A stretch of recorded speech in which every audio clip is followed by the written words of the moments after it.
Morning, folks. Here we are, straight to VNI, Western Victoria.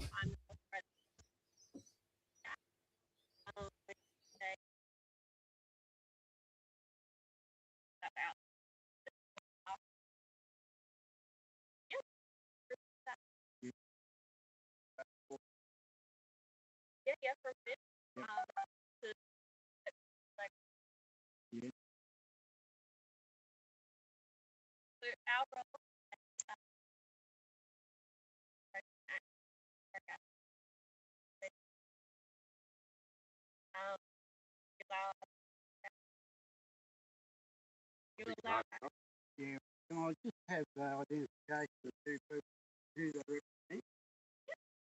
Just right. So actually, that's not right.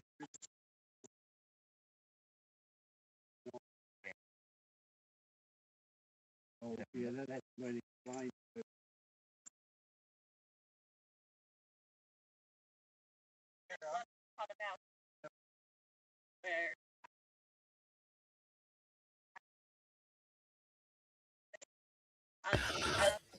So, what's going on here, folks, is the fellas or the lady and the bloke in the yellow safety shirts are trying to gain access onto the property of this primary producer.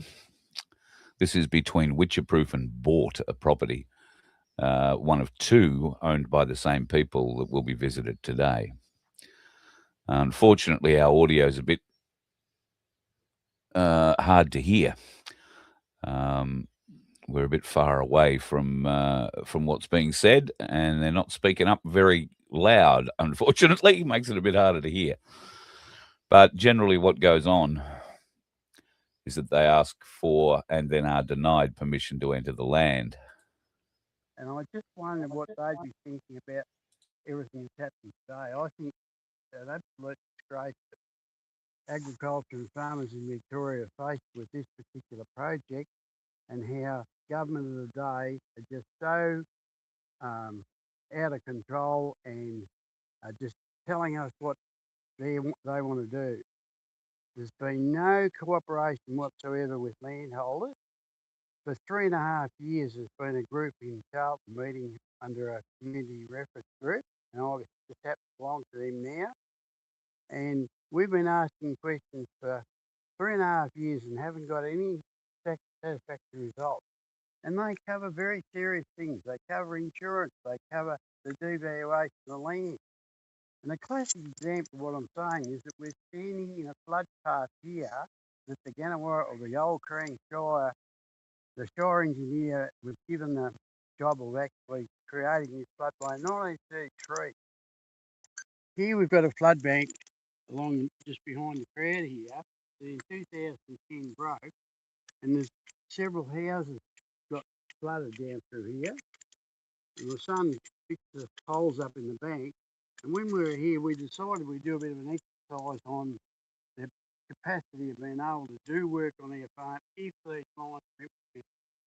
Now, if the lines are implemented, we won't be able to repair that flood bank. We've got a big excavator and won't be able to operate it. And we'd also have to ask you people to fix is it okay to fix their own flood? Now, if that's not the utmost stupidity, I don't know what is. We've also got wedge-tailed eagles that are living in a tree right in the line over here. I've already indicated to VNI about it.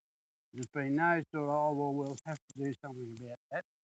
So while everyone's here and the press is here, I think I'll give you an overview of the next property, because I don't know whether you're going to come back after dinner or... No, hang on a minute. Over there is an interesting concept because it's been in my family for 102 years. So we've got some area of land just like you're standing in front of. Look at the regrowth behind you. You're going to mow all that down, put these lines through. The same thing's going to happen over my other farm over there. And there are Aboriginal issues over there. Just like this farm here was very convenient. The line got shifted from the bottom end of our farm to the top end because the neighbour was able to get through to you people that he's got Aboriginal artefacts up. So I'll be quite easy to say we've got a here too.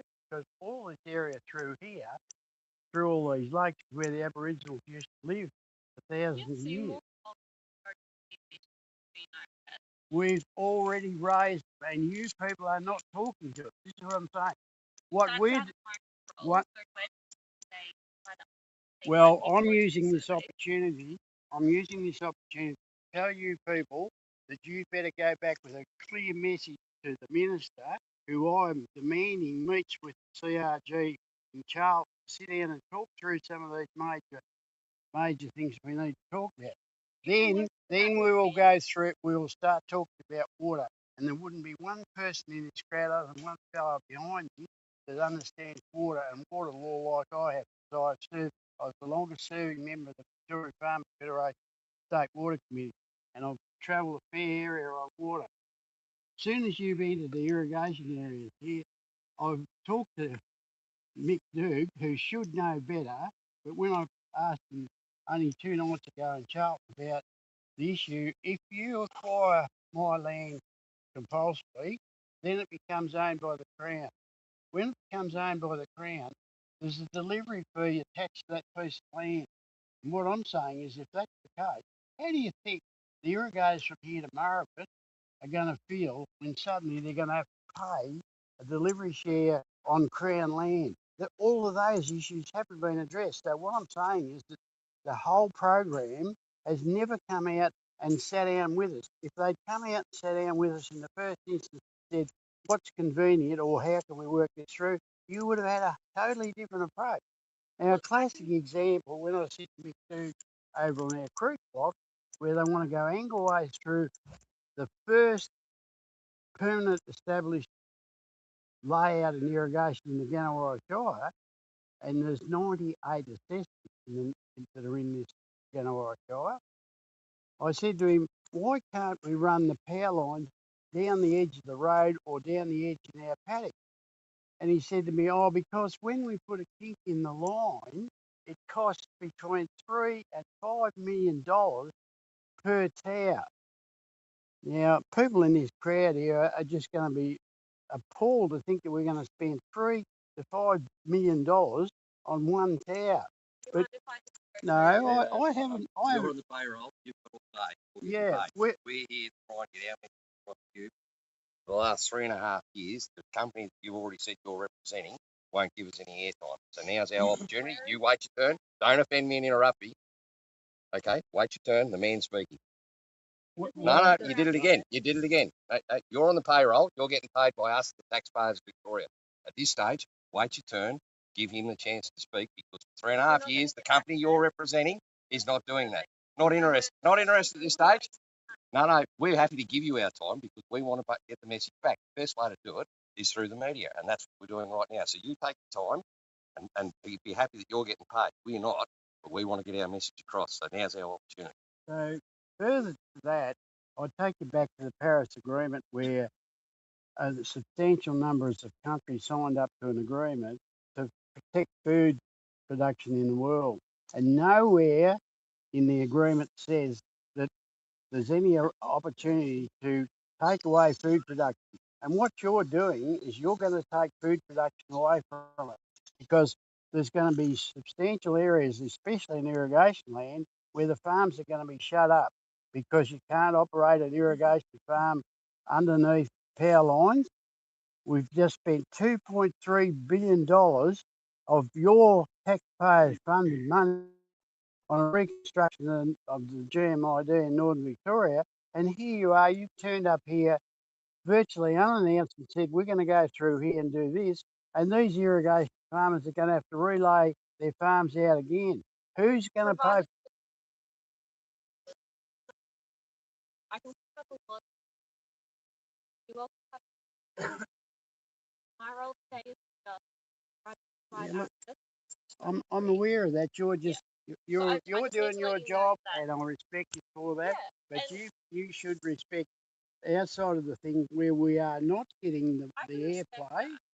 So what I'm saying is, when you go home, you better sit down with your superiors and say, the natives are not very happy up there, and it's not going to be a walk in the park. Yeah, that's just that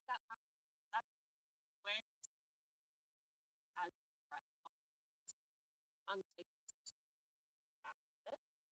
I just need to point that it is open, structured. You understand that? Yes, don't worry, we're all familiar with that. And so you're not going to provide access. No, we're not going to survey. provide access for you. Are you going to come back to the other farm? The other farm, as in outlined notice, is scheduled. And you can do that? I'll then call my partner, swap out. Right. Yep, so I can come along and do swap there, but my partner went to that one. They were doing property, like this Right. morning. Okay. So it's not going to allow access. I need to allow access to move tractors, site that work out. So they say Well, that's not going to happen. that's okay, you're allowed to know. So we now have to find out that Well, we've recorded everything you said and we're aware of our rights. Yeah, And in future, you'll be talking to me through written instructions and we reserve the right to go down that path. and I know So, that. Yep. You more than that's outside of my role. Is Yep. the act of government time. We're happy now. That right. we've gone through our steps. I appreciate you showing up. Well, we haven't really started yet. Yeah, you've given us a lot of information, but that's not something that I would say. Yep. So you don't actually work for Vic Grid, I don't work for it. I work for staff. Yep. The Vic Grid that you'll have. Yep. And I appreciate that doing that. That's Right. great. So who instructed you? Who instructed me? Yep. What? Well, where did your directions come from? My directions. Yep.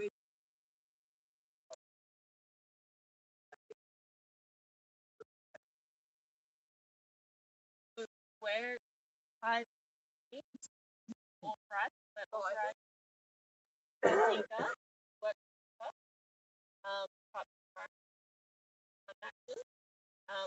so we're authorized under the Industry Act, which gives power to under section 30.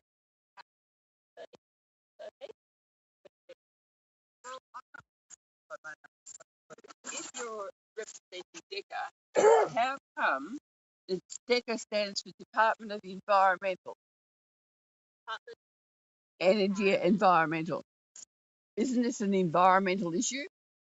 Why aren't you doing something about it? It's an environment here.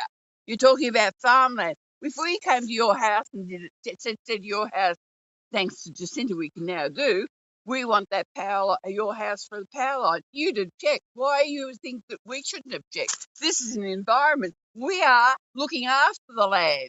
As a farmer, I have to look after the land so that I can create food and have an income. I've invested in this country. What the hell's wrong with people? I know you might be doing the job. I'm doing my job.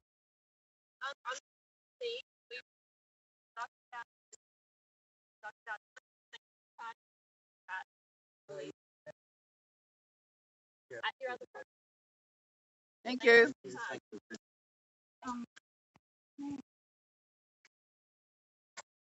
I'm not going to fight you.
I'll unmute my microphone. That'll make it a lot easier, won't it? So thank you to Tony for supplying the images here, and thank you to Nick from Billboard Battalion for allowing us to tag in. Here's one of the farmers. Maybe some big when can't make that some you want to take it on, but we'll go around home, have a cup of coffee, and then So typical farmer hospitality. That's the owner of the property saying everybody's welcome back to the property for a cuppa and a bit of morning tea before version number 2, because it is the same owners, different property, who will be lined up again for the second time. I think it's early this afternoon. They're due to be hassled by these VNI types. Now, it was interesting to hear there that the little jackbooted security vested types are not actually working for VNI. They're contractors to VNI West, and they are simply there, I guess, as the security aspect to try and intimidate folks onto the property or into being let onto the property. Clearly, that's not going to happen with those Wimmera farmers. They're tough stuff. And they don't really care. Well, they don't care. I'm just doing my job is their mantra. I'm just doing my job. That came out of the mouths of everybody at the Nuremberg trials. I was just doing my job. I don't know. I was a teacher. I was just doing my job. I was a doctor. I was a nurse. I was just doing my job. I was just doing what they told me to do. Very sad. Our audio's a bit dodgy there, so rather than trying to hear syllables. So everybody just being thanked and explained there what's going on. Now, VNI West are using these contractors to try and get onto the property to do an environmental survey before they start putting up these power lines. The farmers are not letting them on, obviously. There is an overwhelming number of property owners who are refusing access to VNI. And it turns out that these little safety-shirted, jack-booted people don't even work for them. So I've been, it's not my problem, they say. In town, just trying to get more educated in town to come out to these things. I had I only found out about this yesterday. So. But what I've found in town, there's so many people that have no idea what's going on. They really don't. So I think maybe just trying to raise awareness with people in town, which is what I'm going to try and do now. Myself and Frank being a townie. So I think we should probably somehow try to get the message out a bit better, because when you actually tell people, they're quite disgusted by what's happening, but they really don't have any idea. So. As in the pollies will run and hide.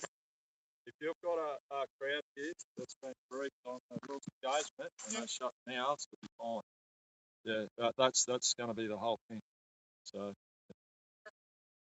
Yeah, but it's just educating people, I think. You'll get more here, but you've got to know engagement. So. There's an election coming up. I think politicians will turn up. I reckon you'd be pretty confident of that.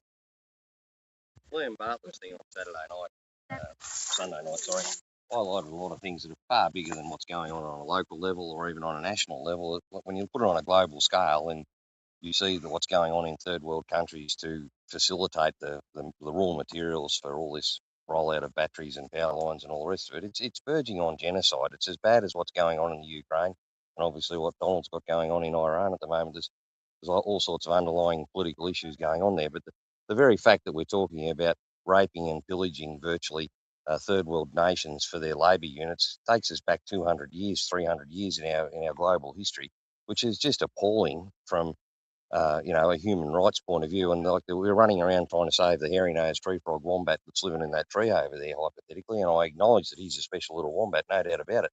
But the bottom line is we're also talking about people on a global scale, and these are the same politicians that live and breathe this equal opportunity and everybody's warm and fuzzy and feeling special about one another, but we condone virtual genocide going on the other side of the country just so that some minority groups in our country get to feel warm and special about saving some part of the environment.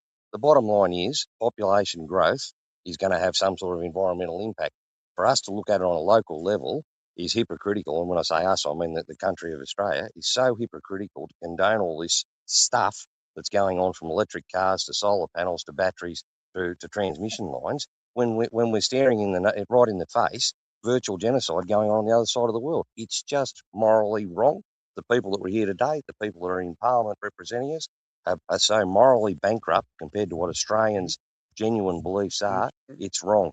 And if you listen to the likes of Liam's show on Sunday night, or Peter Credlin on a bigger picture and all the rest of it, it's time now. If you want to take a leaf out of the Labor Party's book, it's time for a change in the way the whole country is heading in their direction of what our moral beliefs actually stand for. And we are Australians. That's our backbone.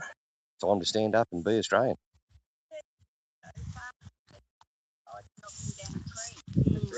And now they're knocking down and they're knocking animals on the head. So where does that? Correct. Yeah, good luck to Yeah. take care of Yeah. So where's our greenies? They're not green. The very Bob fact Brown that was, Bob Brown but actually these standing aren't. there the same politics as us, that just shows how disappointed Jack must feel about current politics when he spent the best part of his whole life. And he's even putting up his hand and saying this is a complete fallacy, this whole renewable, The whole green the whole green thing. thing. Yeah, the whole green party. It's not green. Exactly It's right. just another step to the Labor Party. Morally bankrupt. Yeah. Pseudo-communism. Anyone else got anything to add?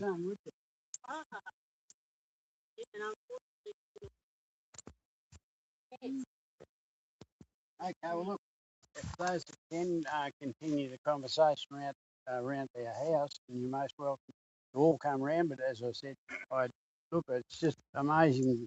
The tractors are going out there trying to get crop in the ground, which it's not looking real crash hot at the moment. We could definitely do an inch of rain, but people are going on dry sowing. So I really appreciate the fact that you pulled up stumps and come and give us the support, because Mary and I have done a mile or two heading down south to give the people down there a bit of support, and we will do that, keep on doing it. So, yeah, I'm prepared to go to the end of the road. I'm in the twilight of my career. I don't think I'll see any of this development, but the little kids that walked through here a few minutes ago, they're the ones that are going to inherit this bloody.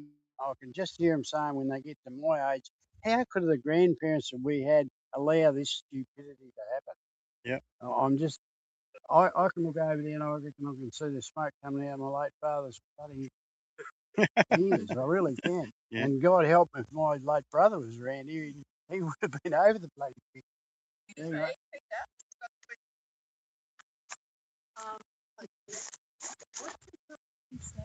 As far as the government in November for this kind of development? Yep. Go back, please.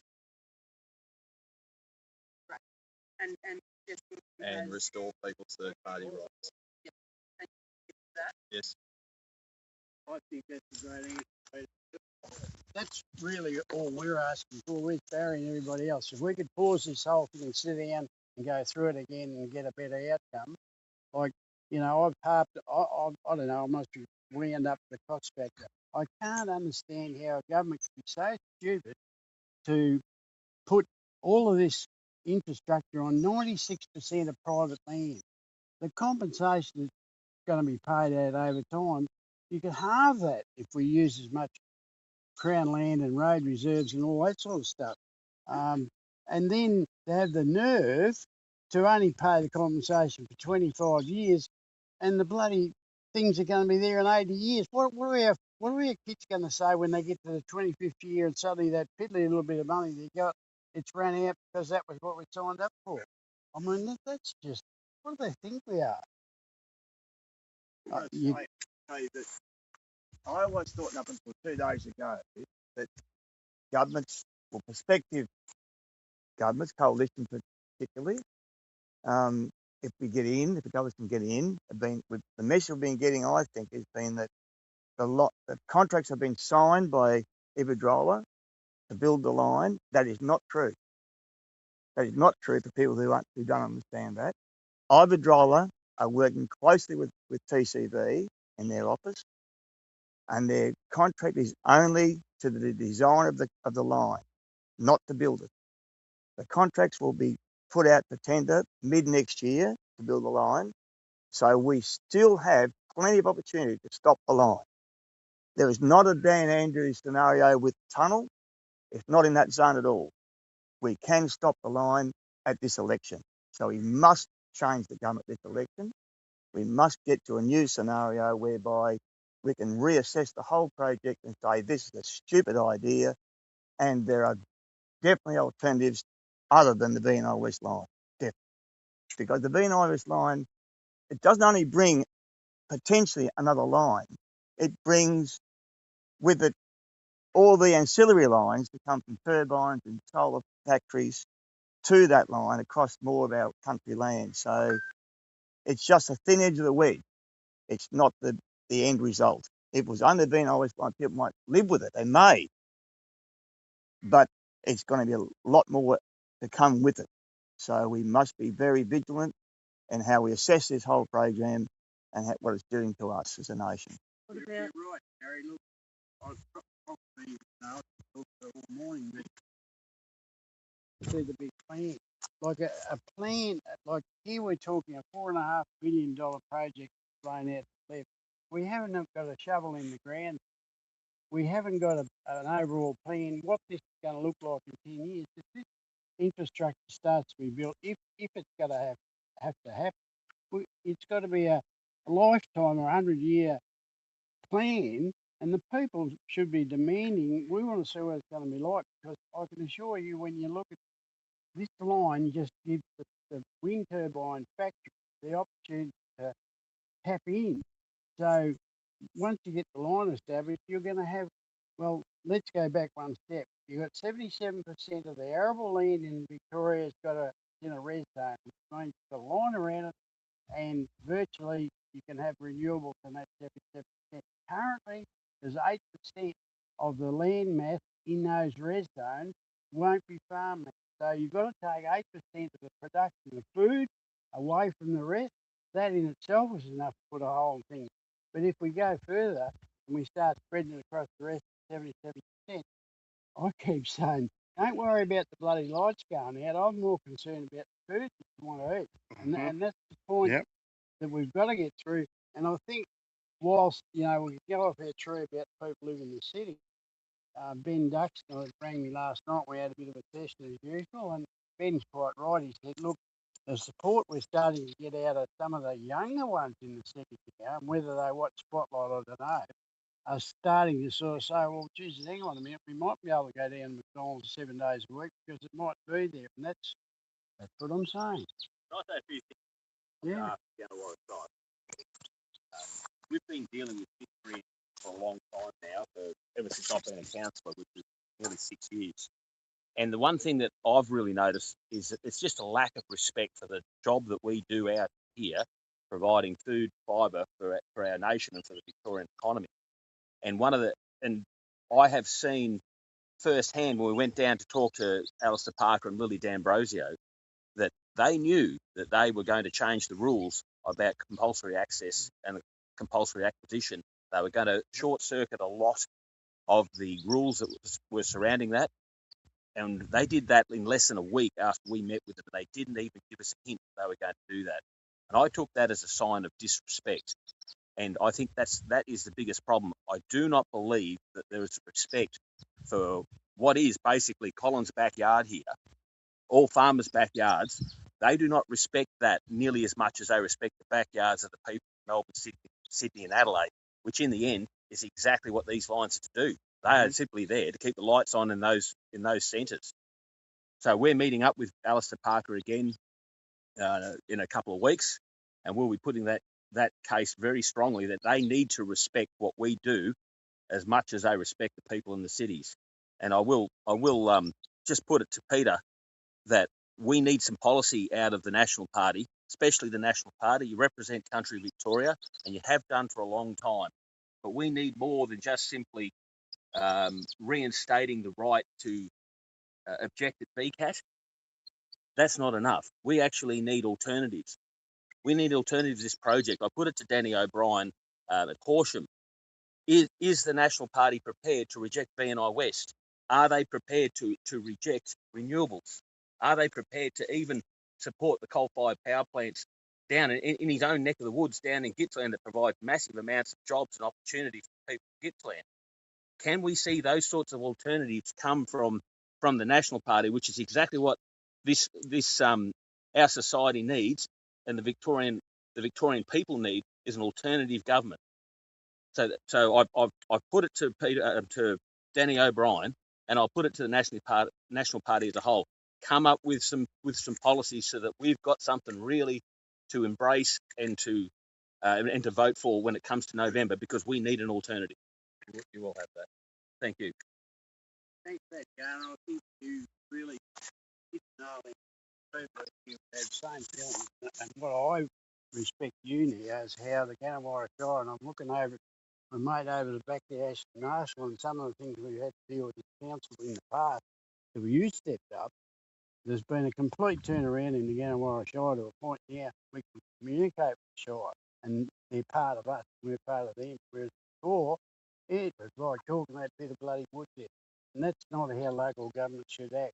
And all in together, look at the big picture, and like if we have a proper review of Peter's talked about, where we get some real people that are attached to the land that produce the food, and we've got some wise people in Victoria. Like, you know, you love him or hate him, but the Jeff Kennetts of the world, that type where you've got to sit down and you crunch the numbers and you look at what you can do and what you can't do. Whereas this bloody mob is there now, like Lily D'Ambrosio, Barry Batters. Would you like to run that story about what you had in Winterproof, where you put a question or someone put a question to her and I want to know what you're talking about? Noel farmer between Donald. He's in the Bullock Shire. He wanted to build a new house on his paddock, over the road from his paddock, and the neighbour's property. They're going to put turbines on that property, and we all know there's a 1.2k buffer zone from the turbines to any dwelling. He was denied the permit because he was within that buffer zone, even though the house was going to be on his own property. Yeah. He was not allowed to develop that house. So, you know, any buffer zone should definitely be on the property where the turbines are. We're not strong enough. I posed that question to Lily D'Ambrosio, and she said, "What are you talking about, Barry?" And Alice, She's making a comment. It is for infrastructure in a state the size of Victoria, and she didn't bloody know. Like, where are we going? Sorry. no, so Alison Parker sitting Thanks, Mary. Alison Parker sitting beside Lily D'Ambrosio, and she turned to Alison and said, "What's this about, Alison?" And Alison had to explain to her what the law was. She's the minister, as Colin said. Clueless. We need to be stronger. We've battled with our CRG meetings. As Colin said, been going for quite some time, and we have all the gurus there, all the heads of departments, and Alistair Parker and Beck Coog and all the rest of it.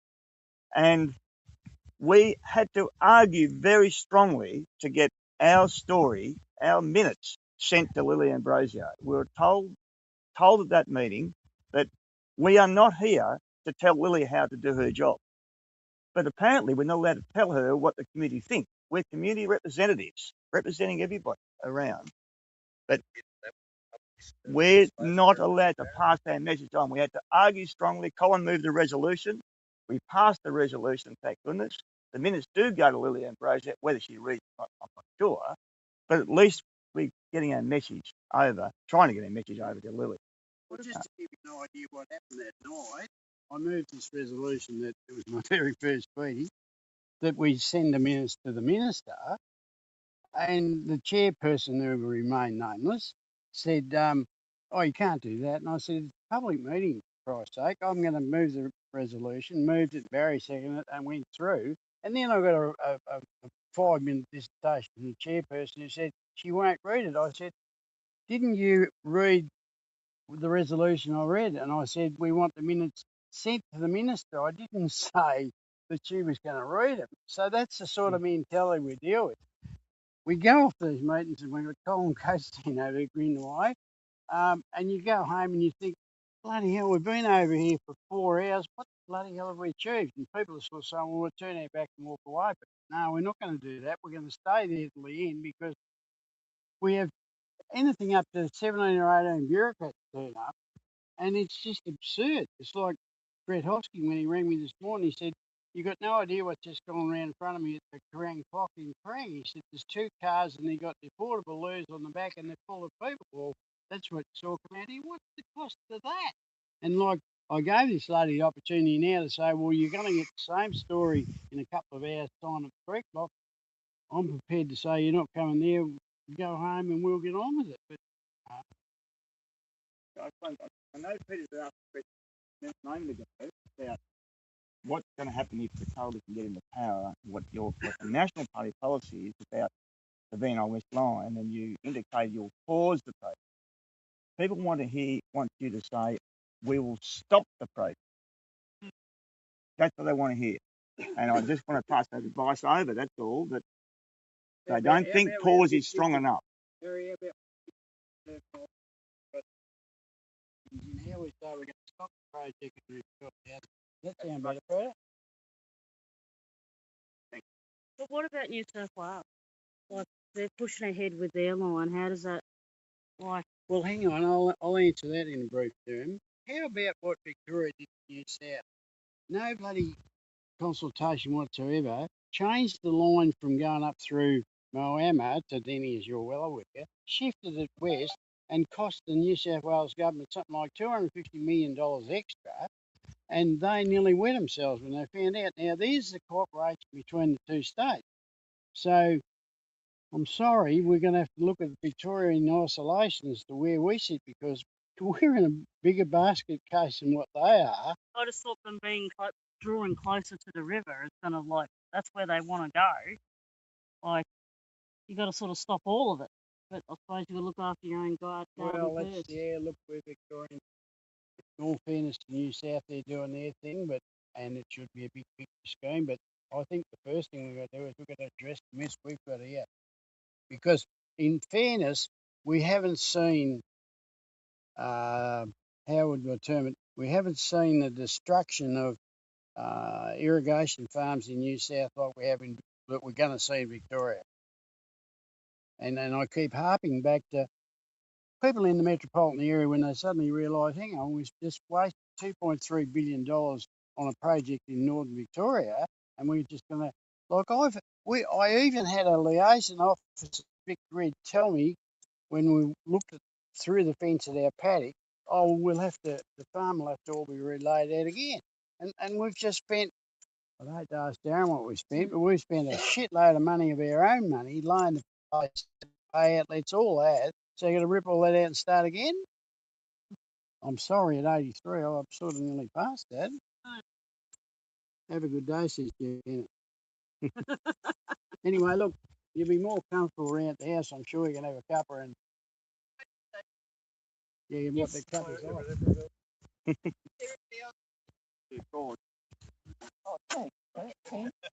I went to a meeting with Colin and a lot of other people over at Tregow probably 18 months ago, and I made a statement, and I still stick by it. I moved here 56 years ago. Well, I've been here 2 years ago. Oh, time's gone, hasn't it? Anyway, I said that Anne Webster asked me to speak. So I sat down, and the hall's full at Tregow, and they got the cameras going and everything. And I said, well, it's like this. I moved here from Melbourne as a young bride, and I said I didn't know shit from clay. But there's one thing I know today. I know shit from clay, and you don't. Yeah. And that's what it is. They don't understand. I've been communicating with my friends in Melbourne that I went to school and have known since the age of 6, and they've got no idea after 58 years of living here of what I'm talking about in agriculture. That's right. Well, what about that minister?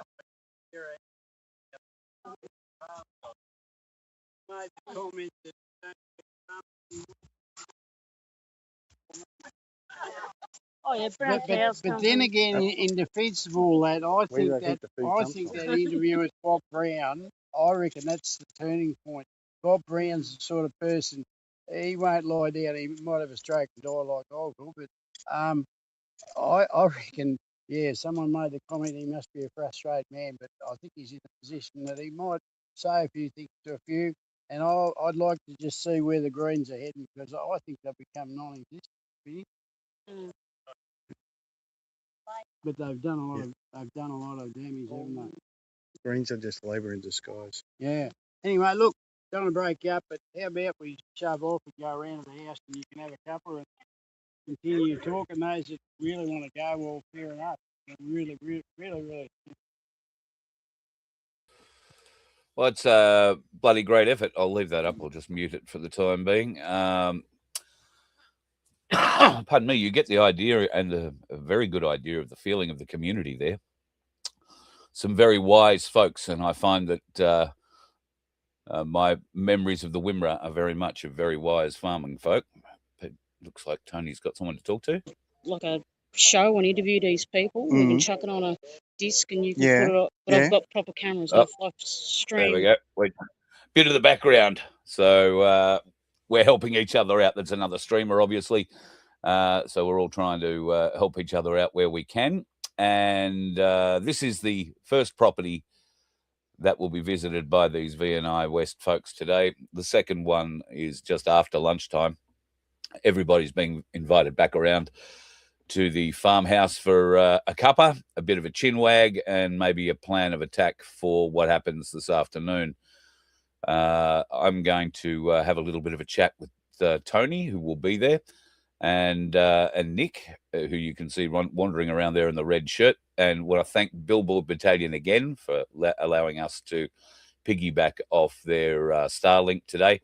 And, in fact, for giving Tony a bed last night. He stayed at Nick's place last night. So for those who would wave their hands around and say, we can't work together, I would show you an example here of a couple of different streamers happily working together, sharing everything that we have with each other. It's a pity that more of them can't do it, but I think that's slowly changing. All right, folks, I'm going to let you get back to your morning, and I'll give Tony a call, and we'll line up what happens again this afternoon. I would expect that we'll be back on air about 1:30 or 1:20 this afternoon. I believe it's 1:30 that VNI West are due to turn up. What I'll hope to arrange this time round is we'll get them to come a little closer to the microphones, particularly if they're going to send girls around who speak like little mice. We've got to get them a little bit closer. We want to hear what they're saying. There's certainly no problem hearing what the farmers want to say, but we'll see if we can't make it a little better. All right, that'll come up a little later on this afternoon, or early this afternoon, I should say, around 1:30 is the time I believe that they are going to be turning up. And once again, thank you very much to Billboard Battalion for their help in getting us this live stream right now, and the one again a little later on this afternoon. The Billboard Battalion bus is back on the road. That's it, parked at the property right now, in fact, along with the big tractor blocking the way in the gate. And that's going to be the sign right across the Wimmera, right through this area where VNI West want to put these ridiculous power lines. And you can hear that it isn't for the benefit of regional Victorians. It's entirely for the benefit of those people living in the cities, the city folk who really don't understand where milk comes from, let alone what else is grown out in the bush. As far as they're concerned, it's just a place full of kangaroo shit, I guess. Anyway, we will be back a little later on, early this afternoon. If you would like to join us, I'll make sure that the link goes up pretty early.